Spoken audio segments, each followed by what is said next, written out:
interesting background. Of course, growing up here was one thing, but when I was 16 years old, which would have been in the mid-'80s in Wichita, Kansas, I decided to become a vegetarian. As you can imagine, that was not very easily done in this town at that time. And the only place where I could find a vegetarian meal at that time was at this crazy pyramid place that my grandma threatened me to ever go to visit. She was afraid it was full of witchcraft and weirdness. But that is probably precisely why I went there. And this guy that I just talked to every Friday when I'd go and have lunch, I just couldn't figure out why he was just so kind and sharing of who he was, and very interested in the fact that this young woman was there having a vegetarian meal every week. Fast forward to 10 years later, when I'm in naturopathic medical school, and one of my colleagues who was an early adopter in the naturopathic medical field with using IV vitamin C for cancer, Dr. Dan Rubin, he said, "Aren't you from Kansas? I'm getting ready to maybe go and do an internship with this Dr. Riordan." And he told me Hugh Riordan, I said, "Hugh?" This was the guy I spent my high school days on Fridays, most Fridays of my junior and senior year in high school, visiting with, and never put that together, ever. So it was kind of an interesting side story that brought this medicine back into my life. And if you do know a little bit about my history, it's part of why I'm up here talking with you today. As of October 21st, I will be 27 years out from a terminal ovarian cancer diagnosis. So I think thank you.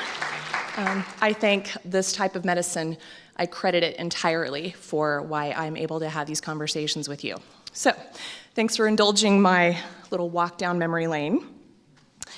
I have nothing to disclaim outside of the fact that I'm a Kansas girl, and that's a pretty big deal in some circles. So Dr. Beliveau is a PhD researcher who basically stated that if he had to choose the perfect diet to create cancer, our standard American diet would be it. That is a pretty heavy statement to make. I don't know how many of you work with your patients who come to you and say, "I was shocked when I got diagnosed with cancer." And yet, even today at lunch, I was able to talk with some colleagues about, wouldn't it be amazing if we could go into the homes of every one of our clients and go into their pantries and into their freezers and refrigerators and actually see the truth? We'd probably have all we need to understand the why of their cancer process right there. What we're going to talk about today is a little bit of history, a little bit of nutrition history, a little bit of impact of our nutrition on our mighty mitochondria, the basic foundation for using a metabolic diet, whether you want to use it for nutritional or therapeutic interventions. They're different, and you'll learn about that, as well as how to use the diet, or any diet for that matter, on how to enhance our conventional interventions. I'm really happy to see a lot of the speakers this weekend so far have already talked about how we can use the diet to make our therapies, including IV vitamin C, work much better. So despite some of our colleagues at Hopkins and Harvard who might say that cancer is just good old bad luck, we know that that's not the case. All right, so we aren't just a genetic Russian roulette game. All right, there are many reasons why we are simmering in a growing pot of cancer today, where we have 1 in 8 women expected to have breast cancer, 1 in 2 men expected to have cancer in their lifetime, 1 in 2.4 women in their lifetime, a 300% increase in brand new secondary cancers in patients who'd already had cancer since the 1970s. The fastest growing rate of colorectal cancer is under the age of 35, and the fastest rate of GBM worldwide is happening under the age of 25. This is ridiculous. We are getting nowhere, and we're getting nowhere fast. So why? In 1850, we decided to start milling sugar and flour. And since the Industrial Food Revolution, and especially when we went on our low-fat kick in the 70s, when you take out the fat, you take out the flavor, so you have to add in the sugar. So in this room, you probably know the statistics, but in the early 1900s, we averaged 5 pounds of sugar per person per year. And that included fruit, starches, honey. What do you think that is today? Any takers? Any guesses? 2014 statistics say anywhere between 150 and 175 pounds of sugar per person per year. So thinking about just the way we drive our cars down the road, if you added sugar to your gas tank, you might sputter down the road for a little bit, but it will eventually rust out and peter out and break down on the side of the road, which is precisely what's happening to all of us, okay? The other thing, being a Kansas girl, being raised in farming, ranching communities, the methods of our farming has changed drastically. One of my patients said that recently, because he also grew up with a bunch of wheat farmers, and he said, today's wheat ain't Jesus's wheat. You know? So when people go back to the biblical, well, we were meant to eat the staff of life, well, when it was giving life, that was different. But today, unfortunately, it is taking life at a pretty rapid rate. And I don't think we can deny that fact any longer. The whole CAFO, those huge factory farming facilities, that's why I became a vegetarian at 16, is because my grandmother worked for MBPXL. Okay, I grew up in feedlot land. That smell was very unappetizing to me. That is not the meat our parents, our grandparents, our great-grandparents, and beyond ate. Okay, we changed things drastically. The feed, the antibiotics that we put into these animals have changed them and therefore changed us. And that feeds into the exposure to massive amounts of toxicants. My friend and colleague, Dr. Walter Crinnion, who's pretty well known in the environmental medicine industry, says today that it is not a matter of if you have toxicity, but how much. And when you factor in your own epigenetics and your own sort of mitochondrial bucket, what's going on inside those cells, you might be someone who can tolerate a heck of a lot more toxicity than the person sitting next to you at your table. So even at lunch today, I was talking about the fact that in my SNPs, I'm missing many critical glutathione SNPs, which basically means I have to help my own body take out the garbage every single day. Many of us have to do that. Most of our very sick patients are likely in a similar boat. And it's the toxicant exposures, over 80,000 chemicals that we're being exposed to since the 1960s, of which less than 200 have actually been thoroughly tested. And even the IARC in the last few years just started doing a couple studies where you took some otherwise innocuous single agents and started to see what happens if you put them together.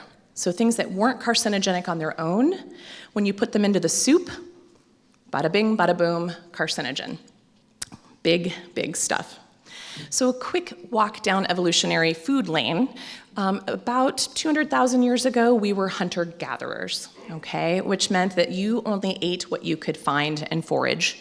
So you were eating very seasonally and very locally at that time, which is, of course, a very hip, happening thing to do today. But at that time, you were not eating unless you were basically wrestling it to the ground yourself, shooting it out of a tree, fishing it out of water, plucking it off a bush, digging it out of the ground. That's what we ate. Then we moved into the Neolithic farming window of time, which was about 10,000 years ago as it moved through the Fertile Crescent area of the Mediterranean. This is also where we had the introduction of the HLA-DQ gene. That's where things started to get interesting in our chemistry as well, in our mitochondrial function as well. And if you don't know what the HLA-DQ gene, just think celiac disease. Okay, that's also where we started seeing the SNP, oh goodness, it just left my brain, TC7FL2. Whew, it scares me when those things come through. But that is basically a SNP that shows how well you tolerate grains in general. I can't even tell you how many of my chronically ill patients, especially autoimmune and especially cancer, have this SNP. And yet, what is the first thing we promote to do for our cancer patients? We often put them on high grain, whole grain diets, all right? Those seemed like really good ideas at the time, but we're finding that a lot of our population, that backfires, and that feeds into a lot of metabolic issues that we're going to be talking about. The modern human diet is about what started happening in the last few thousand years, and especially in regards to kind of more communal eating. We would kind of start to, maybe, Bob down the road raises your sheep, and someone else maybe catches your fish, and someone else maybe has your eggs. So we were starting to pool our resources, and we had a little more flexibility and a little more diversity in our diets, but it was still very much from the natural source. But then came the postmodern industrial food revolution, which we all today classify as normal. Okay? It is so far from normal. And I recognize as I'm sharing these things with you that this is often a big trigger. Food is love. Food is how we celebrate, it's how we commune, it's how we connect. And when I start messing with your food, I start messing with some people's emotions and some people's patterns in life, livelihoods. So I recognize this can be very vulnerable. So bear with me as I'm just giving you the science behind it and not the dogma behind it. So, nutrition. This is a relatively new field, you guys. 1842 was the first time we noted scurvy. Thank God we are surrounded by sort of the scurvy experts of the world in this room, because I have heard Dr. Levy over the years say that cancer is ultimate scurvy. Correct? That really resonates with me. So I thought that was pretty interesting that this is relatively new information, and we are not very far ahead from learning that. By the mid-1800s, the realization of how our body actually starts to oxidize fats and proteins and carbohydrates is where we started having those discussions. And by 1902, Atwater estimates that's we started learning about calorie, basically, and the metabolism of our energy from fats and proteins and carbohydrates.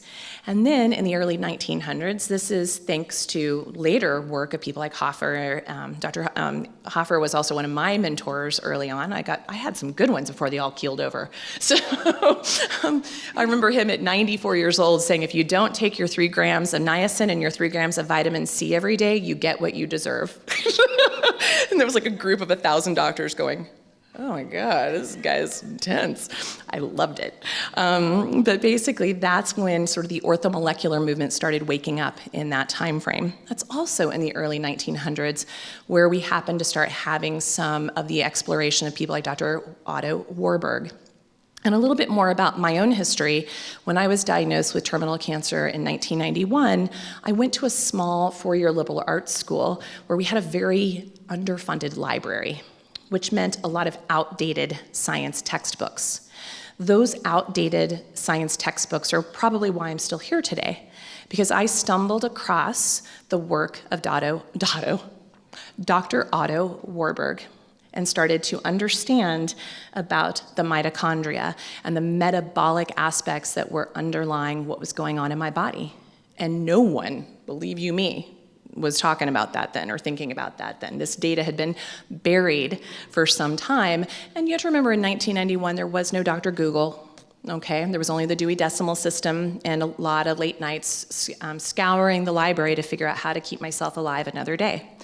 So our nutrition information was really basic. In fact, the only thing that I could find at that time on how to save myself was a vegan Gerson raw food diet.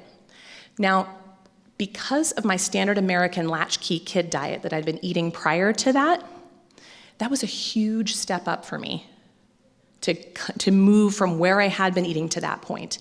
It definitely was like having a life raft for a period of time. But over time, my body started failing me pretty tremendously.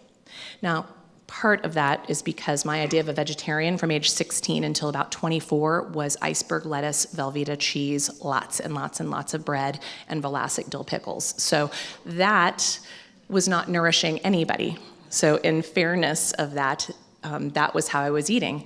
Also, mind you, most of our folks still relying on a vegetarian or a vegan diet today are still quite carbohydrate dense. We often call them carbitarians instead of vegetarians, because still the main consensus of all diets across the board having an anti-cancer effect is a diet rich in your phytochemicals of your vegetable matter. So when I'm going to be talking to you about ketogenic diet, intermittent fasting, low carbohydrate diet, it is still a plant-based diet. That is very important to just bust that myth bubble right away, because I think that everyone thinks that I'm putting my patients on bacon and eggs. And so maybe bacon and eggs, but with other things involved for sure. So skip ahead to the 1970s. This is where we kind of took the wrong turn in Albuquerque, is when we got kind of, bamboozled by some really bad data that sent us down the road of thinking that that high fat was what was causing our cardiovascular illness. Again, I love that we've got cardiologists and other people in this room to tell us we probably took a very wrong turn at that time and further depleted our cells and damaged our mitochondria by going low fat and increasing the carbohydrate intake at that time. I don't ask this to be condescending, but I am just curious of how many people in the room still think high cholesterol is a problem. Oh my God, I'm so excited. Okay. Whew. There's usually one or two in the room here. So if you still think that, or you still have patients concerned of that, what we really want to be looking at is more of their HDL and their triglycerides. And we want to, of course, be looking at their inflammatory markers and their metabolic markers. That is where our cardiovascular health comes into play, as well as our chronic health in general. So a little piece, just kind of using that cholesterol myth to roll into this, we've not seen many major advances in nutrition in over 200 years. We still are very misinformed about sugar, salt, and fat. In fact, one of my colleagues, I can never say his last name, it's a very Italian, Di Giacomato, does anybody know? He wrote the book, The Salt Fix, that came out this year. It's actually quite good because in fact, I had a colleague just say she's putting herself on a salt-sparing diet because of her high blood pressure. And I'm like, well, maybe getting off Morton salt is a good idea, but Himalayan salt and those things really aren't the issue. In fact, most of us are terribly mineral salt deficient. So there's other conversations that need to be happening, and it's folks like my colleagues, like this gentleman with the Salt Fix book, and people like Dr. Lustig and his work on sugar, and others out there like Nina Teikoltz and her work on fat. You can really change your nutritional understanding by starting to follow these folks down that rabbit hole. And why? It's because less than 25% of all medical schools still today even offer nutrition. And when it is offered, it's typically an elective. And if you remember your medical school days, you were not taking an elective course on the weekends, okay? So you were usually out bendering on beer and donuts to get you through that time, which was adding to your own metabolic inflexibility. So I'm not sure where this quote came from, but I ran across it in some sort of historical perspectives of our nutrition history. But basically, in our time, we have made the biggest changes to our mitochondrial function in the last 150 years. So when you think about diet and human health and how they relate as a 24-hour clock, here's a little perspective. In the last 5 seconds of that 24-hour clock is when we started to learn about carbohydrates, fats, and protein. In the last 2 seconds on that whole day of a 24-hour clock, we started to talk about fat causing cardiovascular disease. So we haven't even hit the millisecond of where we are right now and starting to have the conversation about how to reset our metabolic flexibility. So it's not even registering on the stopwatch at this point. So that gives you perspective of how much damage we've done in such a short period of time, but also how far we have to go to correct a lot of these misguided thoughts about our diet and lifestyle.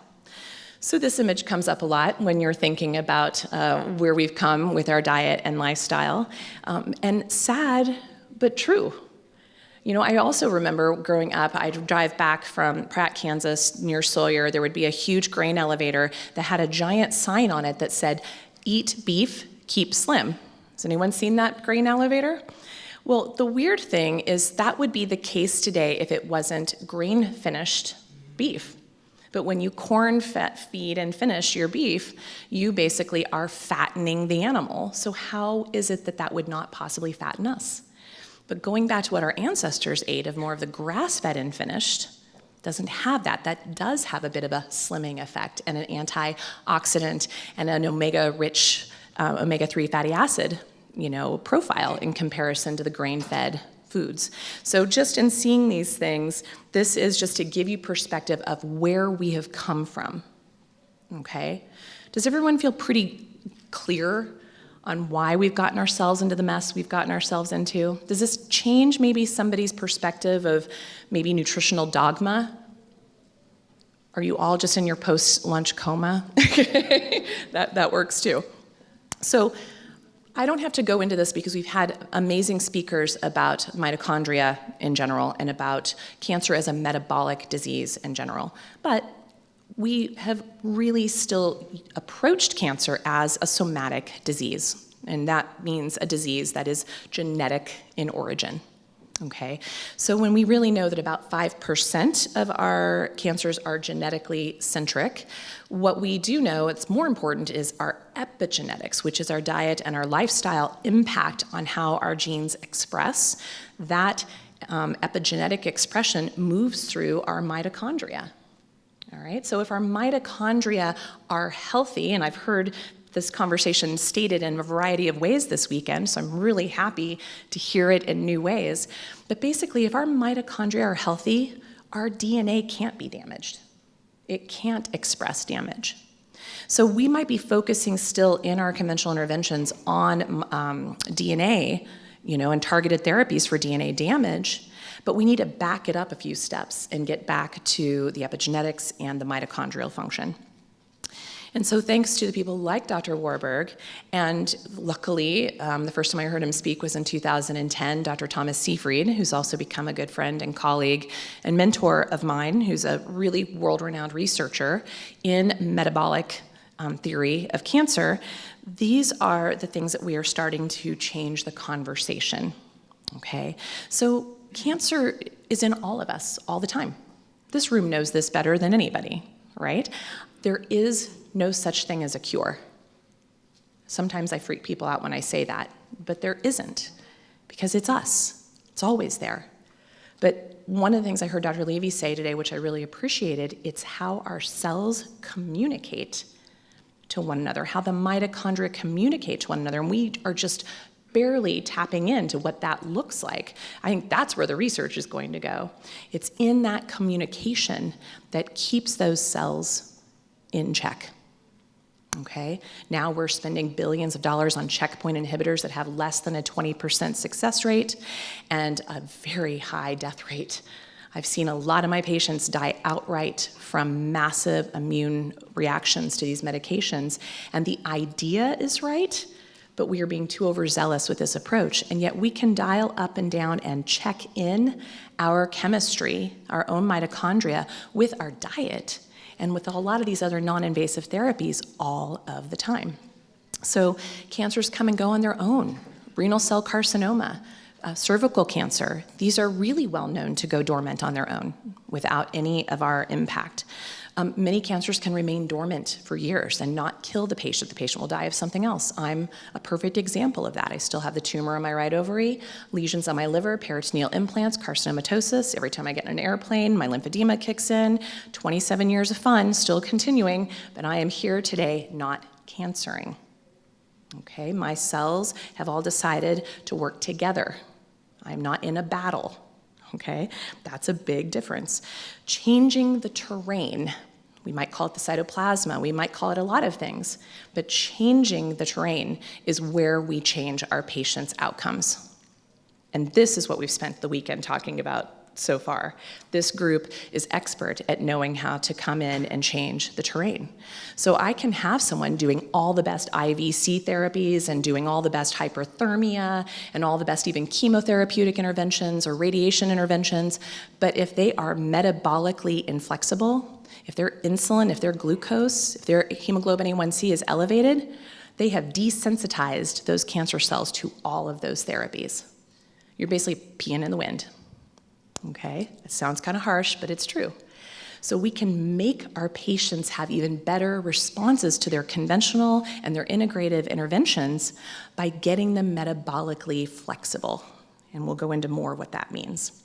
So I won't spend any time on the factoids of the mitochondria because Dr. Levy did a beautiful job, but I like the idea. When I break this down with patients, I keep it very simple.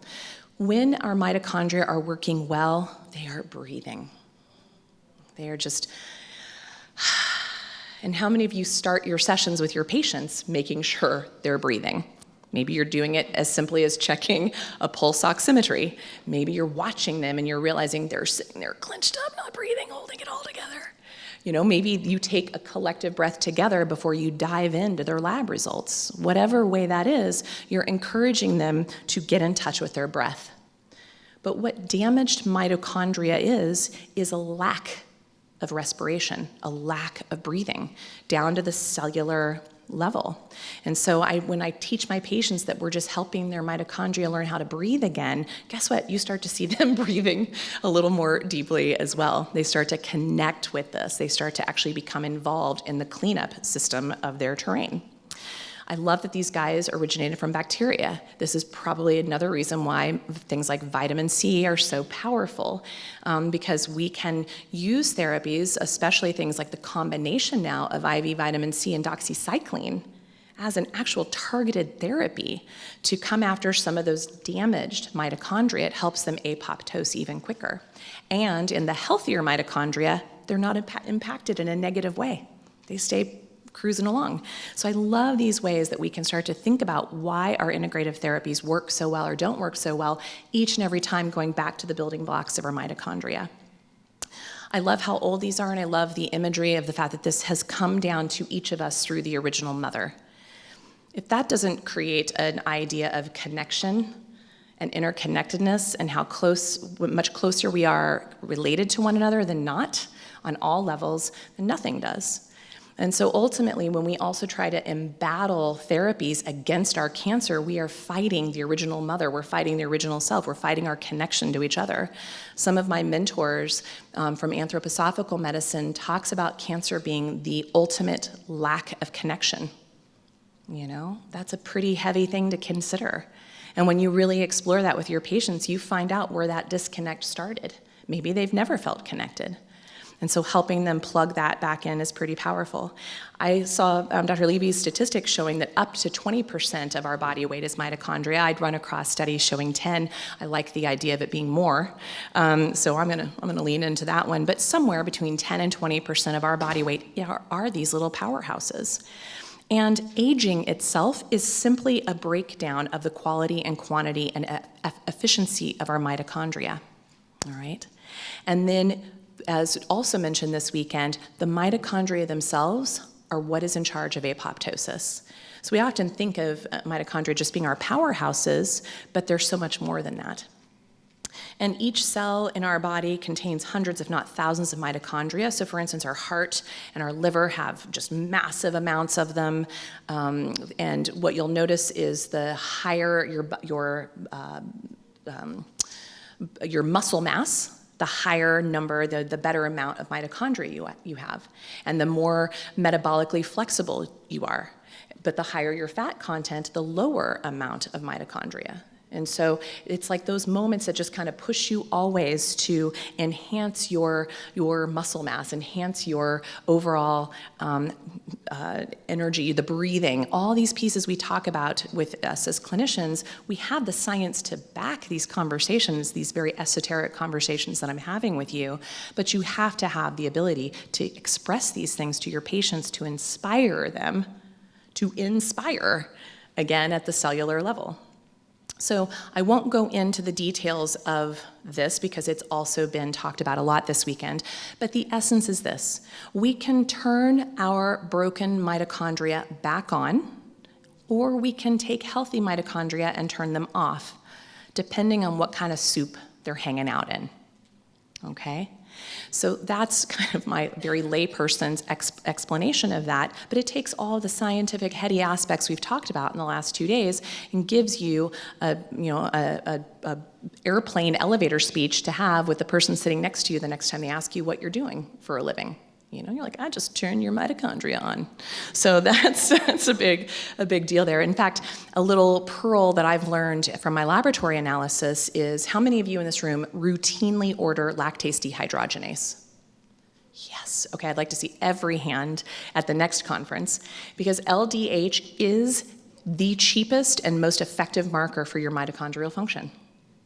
So as I tell people, I like a functional range either under 175 or under 450, depending on a Quest or a LabCorp finding. But basically, my husband, who's a biochemist and nutritional biochemist by training, his best way of explaining this to me, and I love it, he says, if the LDH is on, meaning elevated, the mitochondria are off. That's a really easy way to monitor how your patients are responding. Really effective. So for me, I also do what's called the trifecta. So I run the CRP, the SED rate, and the LDH every single month in every single one of my patients until, as they've coined it, the trifecta are perfecta. So if the CRP is below 1, the SED rate below 10, and the LDH under that 175 or 450 range, I know that no matter what's going on that scan or what's going on their tumor markers, that they are in the driver's seat, that their mitochondria still have a fighting chance, that we can still turn this ship around in the harbor, as cliche as all those things are. But if they are perfect, despite the tumor burden, then I'm not as worried. And I know we keep on keeping on with what we're doing with our therapies. However, the patients that scare me the most are the ones that are no evidence of disease, that have perfect cancer markers, but when they're trifecta, when all three of those are elevated, I know it's a matter of days, weeks, or months before they are exploding with cancer. Okay, I've seen it hundreds of thousands of times in my career. I've seen it with hundreds of thousands of labs I've looked at in my career. This pattern holds true every single time. I've never not seen it be true. And when you have those three markers all elevated, you have a massive cytokine nightmare. And it's precisely when things like using IV vitamin C can pull people out of those free falls of their mitochondrial mishap. So in my brain, I'm very visual, as you guys can probably tell, but I think about our mitochondria as the bucket. And each of us have a different level of what is held in our bucket, of what we can tolerate in our bucket. You know, my husband's bucket is like giant. I mean, he loves the smell of diesel, for crying out loud, okay? You know, it's weird, a waft of diesel, and I am like throwing up nauseous. You know, everyone's bucket levels, titrations are very different. So when I have put my way of looking at things, this is just my way, it's not a new way. You guys all do the same thing, I just present it this way. But there are 10 main patterns that seem to fill that bucket, or 10 main contributors. Things like our epigenetics. I look at that in every one of my clients. Our blood sugar, what's going on with that? So I don't ever guess with my patients. I test, assess, and address on every situation. That also is what keeps me out of getting into dogmatic conversations about what therapy has to work or what diet has to be done. I'm not one of those practitioners. I let the labs guide me. I let their bodies guide me. Okay, that's why I'm not a protocol doc. It's tough because I wait to let the person's body tell me what's going on and adjust accordingly. And then we move into things like immune function. Okay, and how many of you look at just a CBC with differential every single time? Good.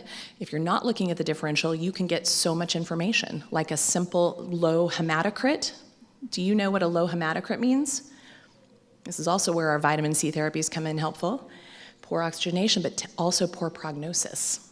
Harder to pull them out of that oxidative stress free fall. The other thing I look at very closely is NLR, the neutrophil to lymphocyte ratio. This is another one that our integrative therapies and these dietary interventions I'm talking about today absolutely change in a heartbeat. We want our NLR percent 2 to 1 or better, meaning 2 neutrophils to 1 lymphocyte to a 1-to-1. So a 2-to-1 to a 1-to-1 ratio. When we are higher than 2 to 1, we basically have a non-responsive immune system. Okay, so we could throw all the best therapies in there, immunostimulating therapies, and nothing happens. Same holds true as when that switches, when you end up with more lymphocytes over neutrophils. That's when I'm looking for things like leukemia and lymphoma. Those are my patients that are typically over-treated. We've now just burned out their marrow.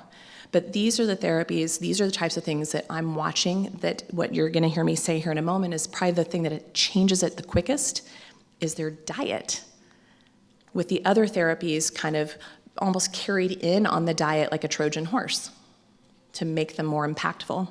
I look at things obviously like the toxic burden we talked about, the hormonal milieu, the hormonal balance, specifically how the body is metabolizing the hormones. I'm one of the weirdos in my profession that is completely anti-hormone prescription of hormones. I think it's really dangerous. I think unless you absolutely are watching someone very, very closely, you are causing more harm than good. You especially need to know how they're metabolizing, and you need to know their SNPs. You need to know if they have a CYP1B1, COMT SNPs before you ever write a prescription. And then you need to look to see how their 4-hydroxyestrones and their 2,16-hydroxyestrone ratios are lining up, because those are the patients I end up seeing as your cancer patients. So please rethink that.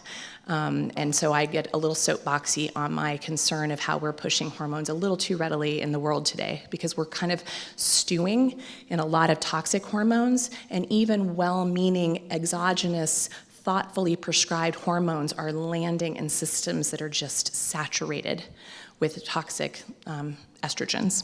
So thanks for that little soapbox. Thanks for not throwing tomatoes at me. And then specifically inflammatory markers. Huge, huge, huge, huge. And circadian rhythm. This is about my favorite topic these days, because we're learning that even the timing of when we eat is probably even more important than what we eat. And that the timing of when we eat and the light exposures which we have, which like right now my poor mitochondria are suffering tremendously under all the blue lights and everything coming at us and all the EMFs coming through, but we're finding that blue light is just as toxic, if not more so, than the massive amounts of sugar and toxicant, exposures that we're coming in contact with on a day-to-day basis.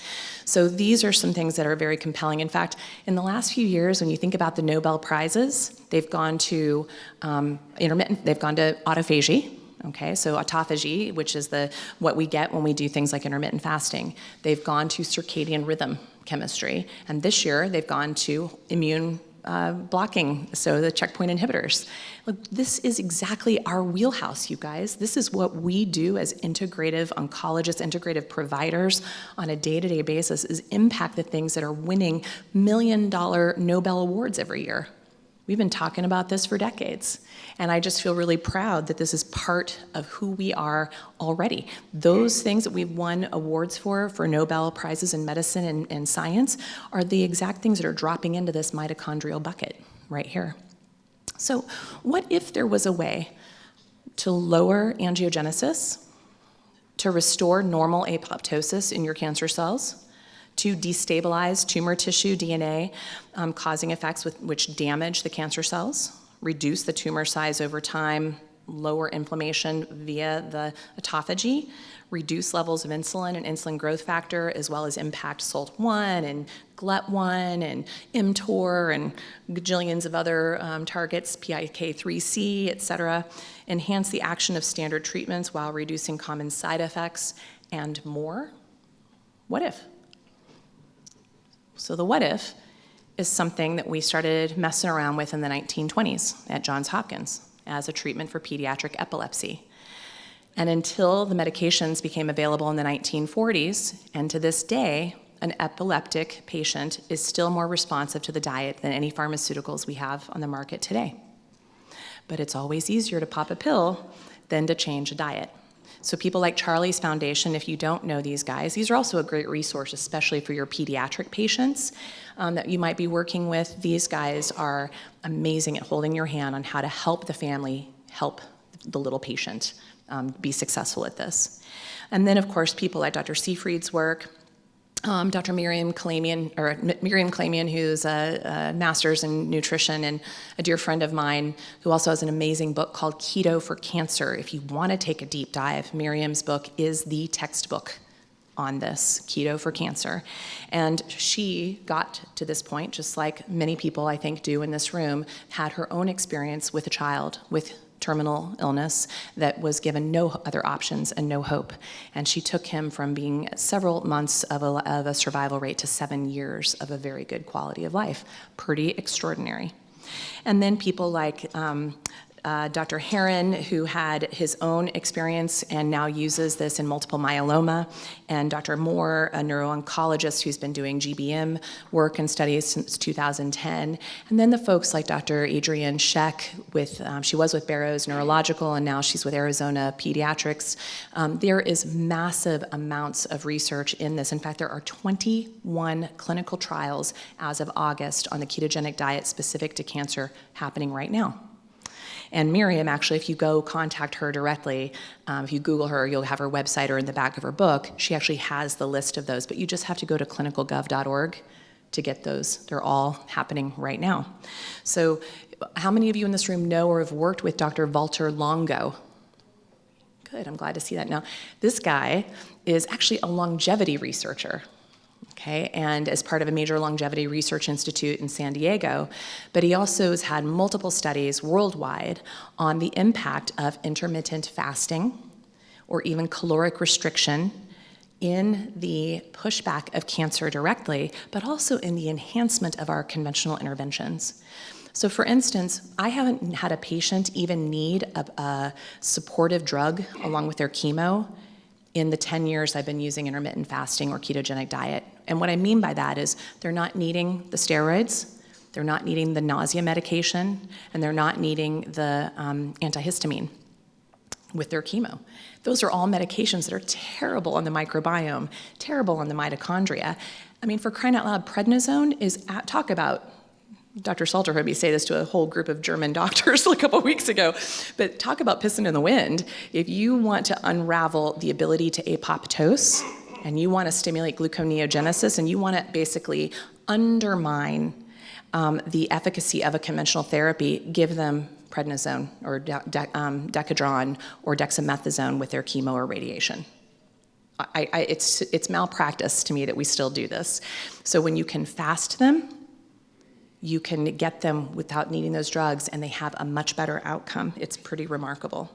So a few conditions responsive to a ketogenic diet. And let me start by saying a ketogenic diet, there are multiple ways to get into ketosis. I don't really want to use the word diet per se. I want to talk about being metabolically flexible. I want to talk about how to make your body hum, make those mitochondria burst out of bed every morning and do their job more effectively and efficiently. Okay? And there are many ways to do that. You can do it with a 90%, anywhere from a 75 to a 90% of your diet being fat. You can do it with intermittent fasting, meaning eating in a narrow window of, maybe 8 hours every day with a 16-hour fast around that. You can do that with even a 3-day fast or a caloric restriction. Using this in a therapeutic manner of knowing when and how it's appropriate is a very powerful tool in your toolbox, and it's free, and it's effective, and it's compelling. And once the patient has those first few experiences, they buy into it very, very quickly. The compliance is quite good when you help them understand the why. But here's some other conditions that respond beautifully to metabolic flexibility, to getting your body into a much more metabolically balanced place. Neurological diseases, fastest growing condition in our Western world today, would be the end of our medical system as we know it, I believe. It's going to bankrupt us. Oncology, metabolic syndrome in general. But when I've gone to several conferences in the last few years, there's conversations of using this with autism, anything on the spectrum, cardiovascular disease, really any issue that's mitochondrial in nature, okay? So it's a very powerful tool. So overcoming the myths. First of all, there's no one size fits all here, okay? It's got to be taken individually. If I have a patient who's been living on McDonald's every single day for years, I'm not going to take them immediately into a deep dive with this. It can backfire, because if you've never had the carb withdrawal flu, your patients will curse you. And if you haven't experienced, how many of you have experienced carb withdrawal? Good, I'm glad to see. It's not comfortable. It's like a bad hangover that won't go away. Now, the good news is that when it goes away, for those of you in the room who've experienced it, you feel pretty good, right? Right? And would you give me a shout out, like a hallelujah to that? Okay, good. So when you pop through that discomfort, if you can just encourage your patients to know they will break through that as their body. We're supposed to be a Prius, okay? We're supposed to be a hybrid engine. We're supposed to be able to easily burn sugar or easily burn fat at a moment's notice. But since about 1850, and for sure since about 1950, and definitely since about 1980, we are all stuck with our foot pedal on the sugar burner pedal. And our bodies have no idea what it looks and feels like to burn fat. But when you burn fat, you actually make more ATP, and you bypass a few extra steps, and you're a little more efficient and effective at it, and you feel pretty good. And we had this ability to do this because we needed to have another fuel source when we didn't have food, historically. So you had to have clarity, you had to have energy and vitality to go out and hunt your next wildebeest, right? We don't need that today when you're going out to hunt your next big gulp. All right, so big difference today. There is a clue when your patient tells you, or when you cannot go more than 4 hours without a meal, you are metabolically broken. Everyone's like, I saw a few faces in the room. I remember when I was in medical school, we're like, everyone needs to eat every couple hours just to keep their adrenals happy. Oh, God, worst advice ever. We just made a bunch of, well, and this is coming from naturopaths who were living on bagels and mochas to get us through medical school. So we're like, well, that makes sense because we were living it. We were in sugar burner state as medical students. But once we got out into the real world, we realized if you're not taking breaks and taking the garbage out in between, you are just building up in that bucket over and over and over, and the mitochondria are being crushed under the weight of that. You have to give it breaks. How many of you have been listening to the last couple, about 6 months or so, 2 studies have come out of MD Anderson on simply fasting 13 hours a day? Have anyone seen this? Good. This is a group of like 40,000 women that had breast cancer that they monitored. They didn't ask them what they ate. They just looked at the timing of how they ate. These women simply fasted 13 hours. So basically finishing dinner at 6 p.m., breaking their fast at 7 a.m. No fireworks, nothing magical, nothing intense. The group that fasted 13 hours every day had a 70% lower incidence of recurrence than those that didn't. That is profound. We're not even talking about what they're eating. We're not talking about macronutrients. We're not talking about if it's organic. We're just talking about the timing. Because how many, and you feel free to be honest, but how many of you in this room have to have a snack right before you pluck the light off at your bedstand? I know it happens in here. I know it happens in your practices for sure. I have so many patients say that they can't go to bed without a snack, or that they wake up hungry, or they have to eat within the first hour they're awake, or they're a mess. How many of you hear things like that in your practice every day? Wow, okay, I'm definitely guaranteeing that you're not asking that question if you're not raising your hand, because it should be in about 95% of your patients are experiencing that, and you probably are too. And so I'm encouraging you to start to help them become the dual hybrid engines that they were meant to be. We've been perfectly created to be. But you have to walk the journey with the patient. So if you're not willing to try it on yourself first, this is the key. When my colleagues tell me, I don't know how you're compliant, get your patients to be compliant, I'm like, because I do it. That also gets some people upset with me. So you might try it yourself a little bit, even the 13-hour a day. Just try that. The other trick I have people do is just check your urine ketone strips on waking every morning, and see if you're showing any amount of ketones. So if I have someone who gets up 13 hours later and there's no ketones, then maybe we try 14 hours, and then 15 hours until 16 hours. We keep checking their urine each morning until we get some trace ketones on their urine strips. And then at that point, we know that they might be safer to go a little deeper in this process. And that's just simply fasting. We're not even talking about what they're eating yet. There's different ways to go about it. You're gonna have the patients that come in saying, I'm ready to rip off the Band-Aid, give it all to me. And then you're gonna have patients coming in saying, I'm terrified of skipping 3 hours of a meal. So you need to be ready to adjust accordingly with them.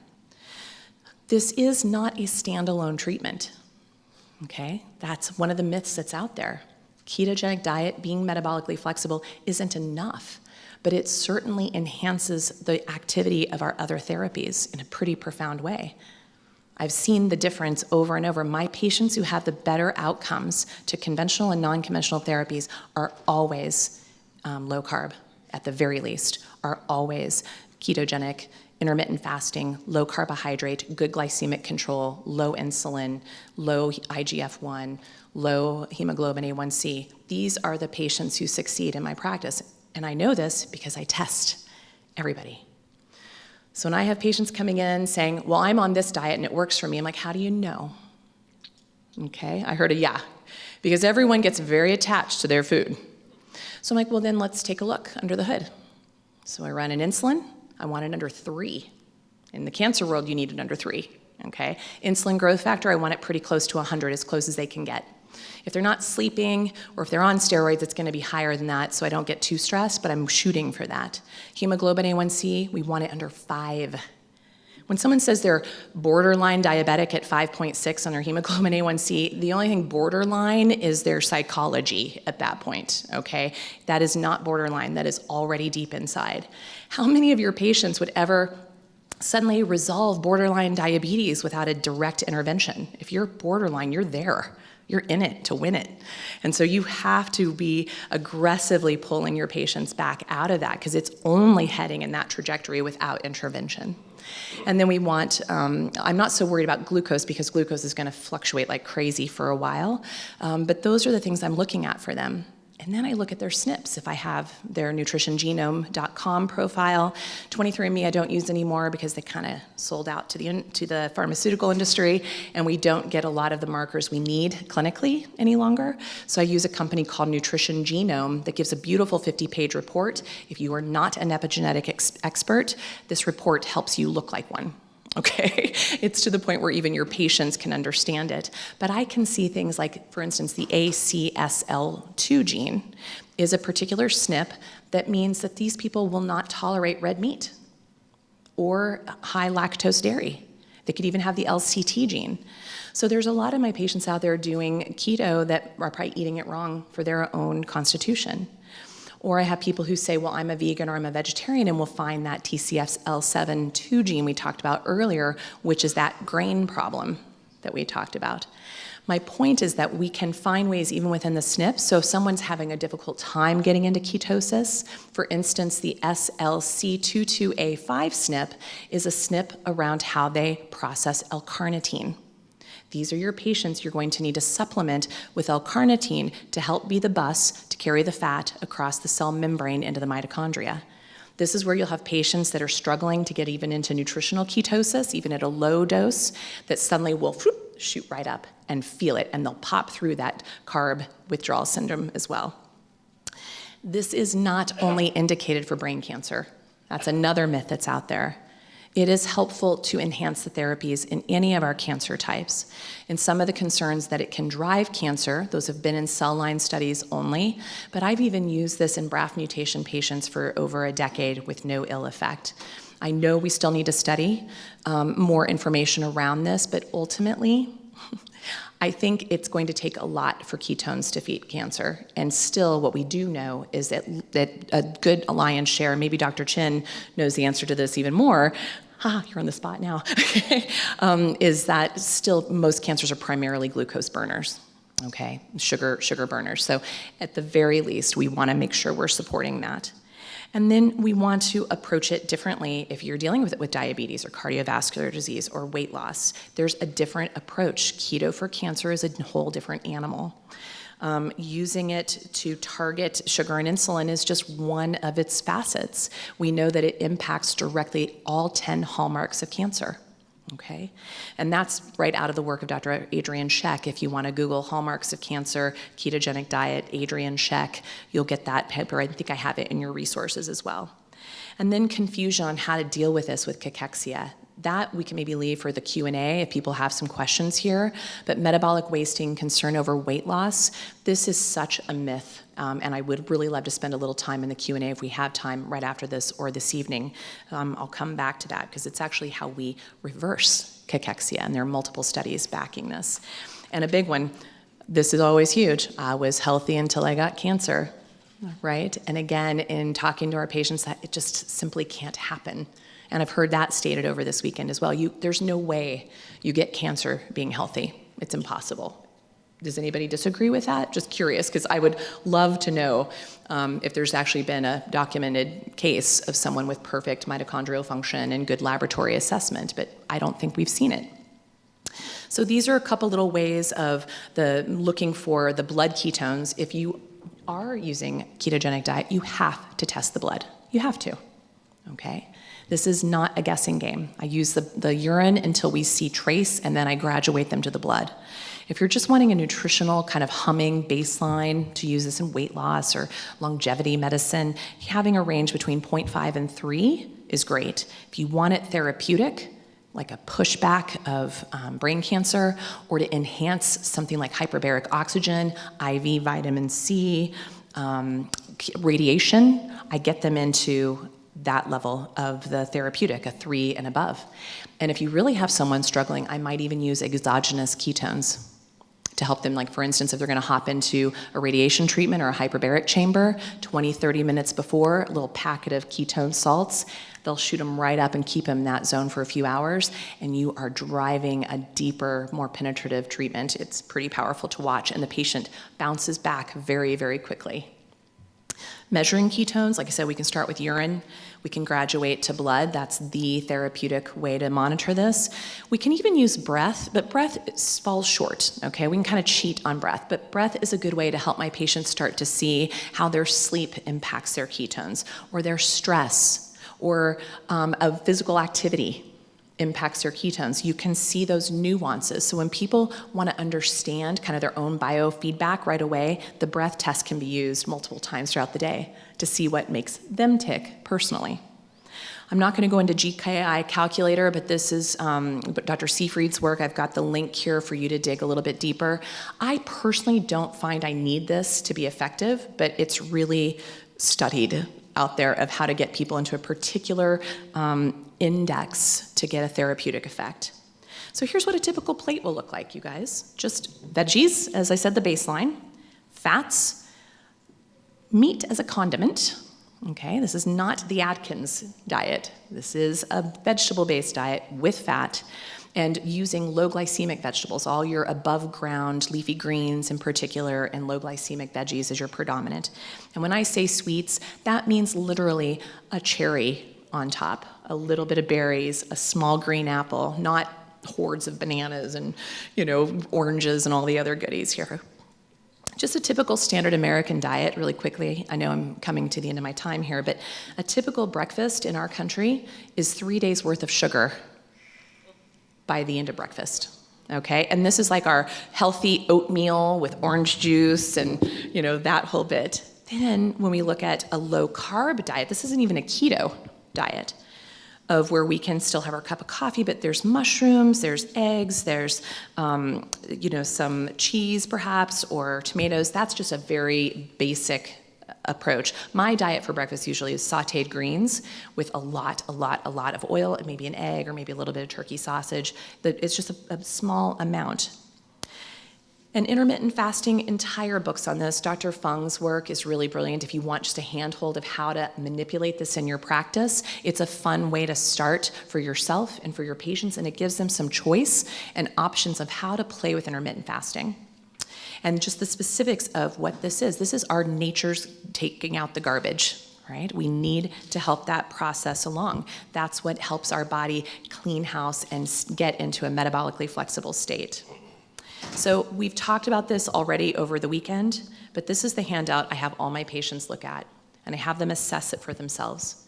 These are the things that impact their cells, make their mitochondria happy or make them sad.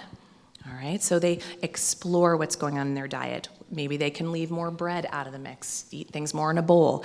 Maybe they need to get outside. Americans spend less than 15 minutes outdoors every day.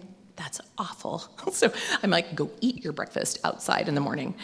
Exercise, we don't even have to do much. Just move your body 15 minutes a day, 30 minutes a day maximum. You don't have to do anything hardcore. Intermittent fasting, blue light mitigation on your screens, looking like Bono at night with your glasses. Hot and cold therapies. I've been finishing my showers in cold for 25 years. It feels weird not to finish a shower that way. If you've never looked at the work of Willem Hof, cryotherapy, just 2-3-minute sessions a week, can upregulate mitochondrial function in all of your patients. Pretty profound. It's sort of like nature's massive biohacker for this. And then mitochondrial poisons, remove them, get them out, do the best that you can. So we can open this up for some unique situations, but I believe that takes me down to the last bit is all about the research. So that gives you tons of rabbit holes to crawl into with regards of all the things I talked about today. But I can leave this open here if anybody had some specific questions on any of these unique situations or anything else that might have stimulated the air bubbles in your brain. Thank you for your time.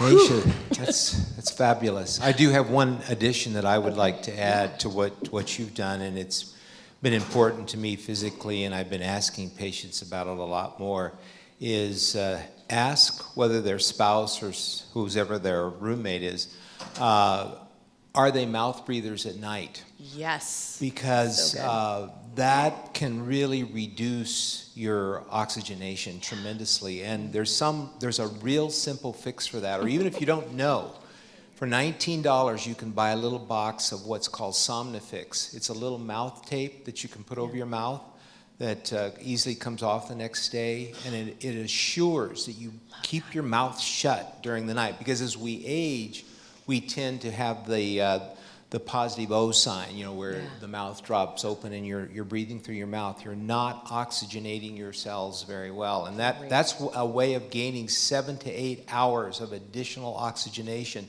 so that your mitochondria breathe better. That is such a great and easy fix. And one of our colleagues, Mike Mutzel, I don't know if you've ever seen any of his blogs or podcasts, but he actually got in trouble with Facebook because he had a picture of he and his kid and his wife with their mouths taped, and someone reported it as child abuse.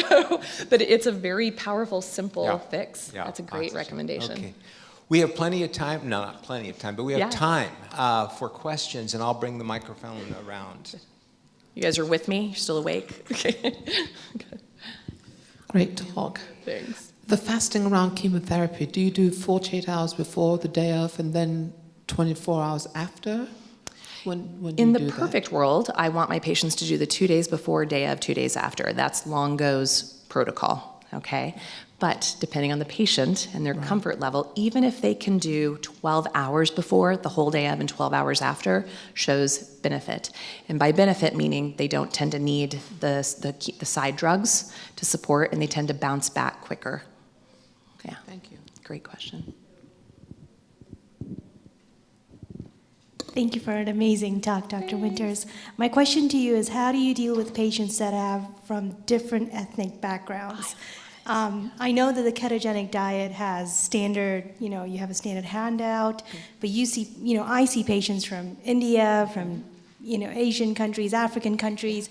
How do you tweak their diet intake? I love it. Well, it's great. I've got a huge following right now of patients from India. And there's a huge movement because when I first traveled to India in the early 90s, cancer was almost unheard of, and diabetes was just starting to pick up momentum. Now they're very quickly matching our statistics, which is very unfortunate. And so I actually have an entire family right now. The father has liver cancer, mom ovarian cancer, and both the daughters in their 20s breast cancer. And they all found it out as they started helping their mother with ovarian. They started doing their own testing, and we found it all early. So they're all keto.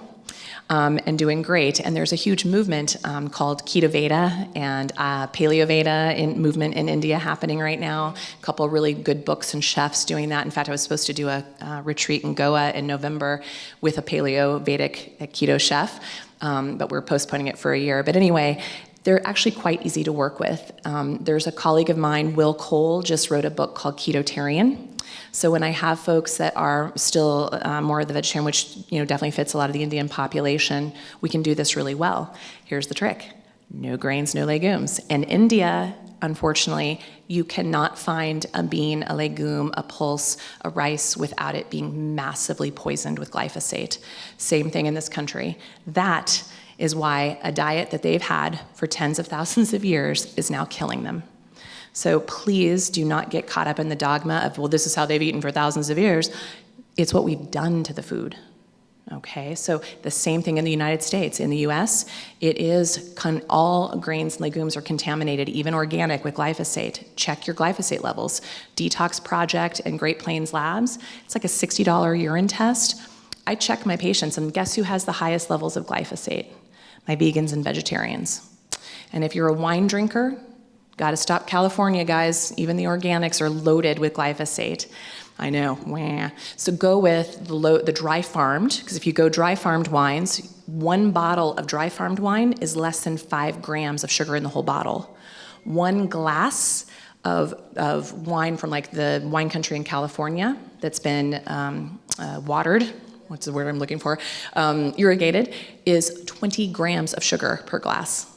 All right, and loaded with glyphosate. So stick with your Spanish, your French, and your Croatian and your Italian wines, because by law in those areas they're dry farmed. So they tend to be cleaner, they don't have the glyphosate, and they tend to be low glycemic. So that's a fun little pearl as you're all enjoying your wine this weekend. Okay.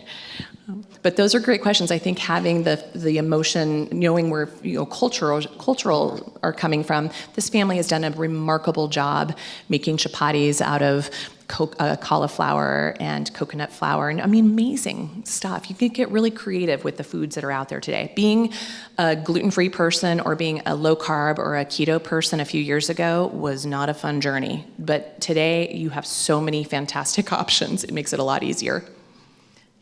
Hi, thank you very much for the wine tip. Yeah, good. Okay, good.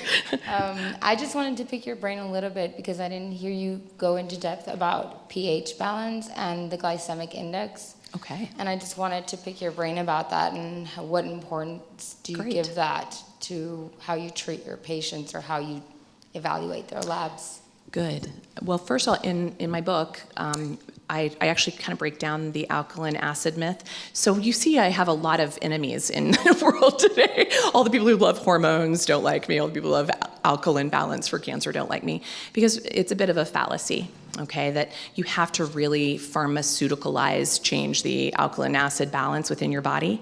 But here's also my personal belief system when it comes to acidity versus alkalinity. I believe that the cancer cell, or the cancering process, is what's changing the environment, making it acidic, okay? That it's not the other way around. And so eating a low, the biggest thing to make acidity is sugar, right? And so it's more of eating, if you're eating metabolically, even if you're having things that are considered high acid foods, but you're metabolically flexible, those change through you. If you're like a perfect example, a vegan, vegetarian, eating no acidic foods are often extremely acidic at those levels because they're metabolically inflexible. So it comes right back down to those silly mitochondria. So I think that was one part of your question. Oh, and the other one was the glycemic index. So again, that's such a, everyone's chemistry is so different that maybe, like for instance, in my household, my husband can look at a raspberry and it spikes his blood sugar, but I can eat a pint of them and nothing happens. So we all have our own flexibility and experience with the sugars coming into our body as well, by our own epigenetics, our own liver function, our own metabolic flexibility. So I don't put as much weight into that. It's more of a guide. And again, in the book, we kind of break it down to the lowest glycemic foods just for suggestions. Good questions, thank you. Just a bit more explanation about the LDH in relationship to mitochondrial function. Yeah, so I wish, this is where I wish I had my husband, the biochemist, in here. So if any, I know we've got a couple of biochemists in the room. You want to go into this? Thank you. Yeah, I was going to Right. ask you that I'm question. so glad, yes. So anyway, it's all about pyruvate. Yes. And so when pyruvate goes the glycolytic way, then you're going to have more of a problem with LDH. But if you can get it to get into the mitochondria and go through beta oxidation, then your LDH will become less than 175. You nailed it. That was so much easier. What might cause that to not go in that cycle?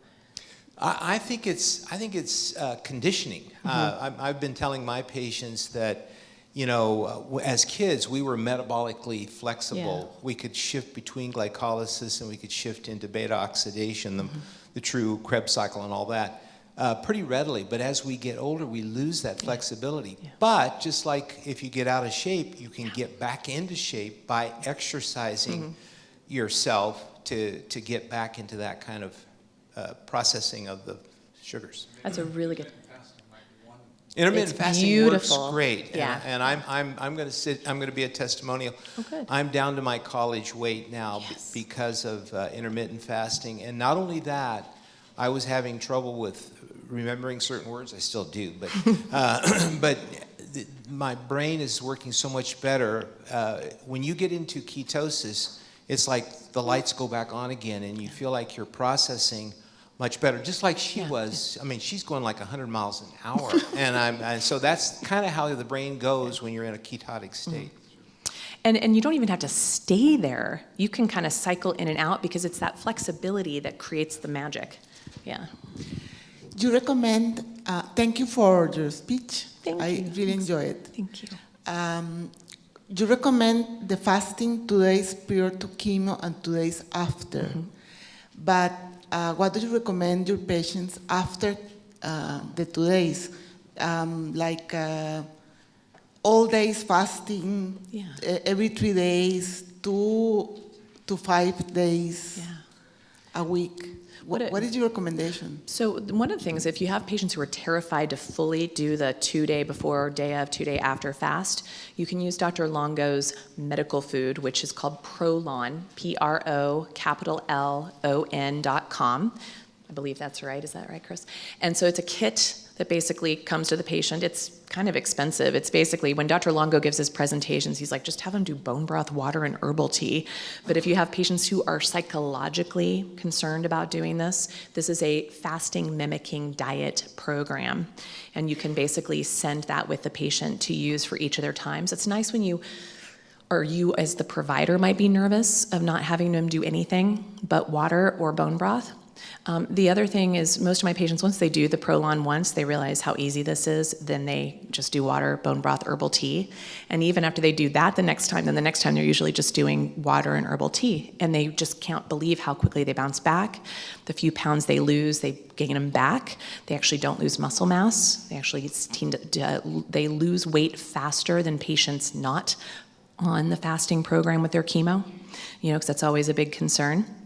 And then usually with my patients, I have them do every day 13 hours.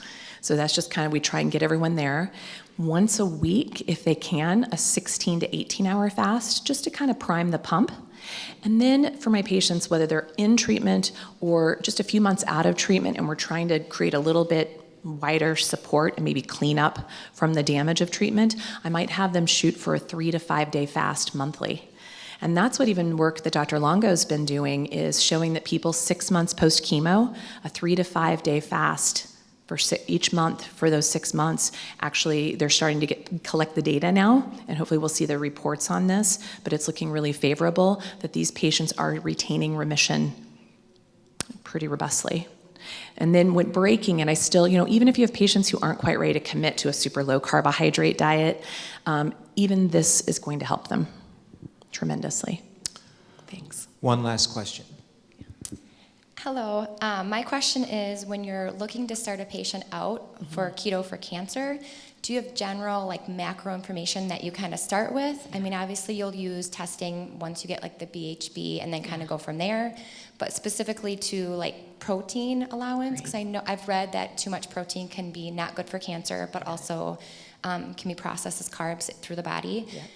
So my specific question is if 0.6 grams per kilogram is kind of what you would start somebody out as, and then also the macros for carbs, less than 20 and less. Is that what you would recommend? And then third is that once you have somebody in a deep ketosis, do you then start to gradually increase their carbs? Great questions all the way around. You've moved through all of them. So basically, overall, you're thinking of anywhere from 70 to 90% fat, depending on the patient, the situation, 20 to 25% of the macros protein, and 0 to 10% carbohydrate. That gives you that metabolic flexibility there, because some people are going to need to be reining it in more than others. Brain cancers, definitely a lot more. Okay, especially if there's seizures along with those, a lot more. Folks who just have more of a stage 1 or 2 cancer, they can be more at the moderate end of this. Protein, that's a great question. Too much protein, so 0.6 to 1 gram per kilogram is the maximum kind of range.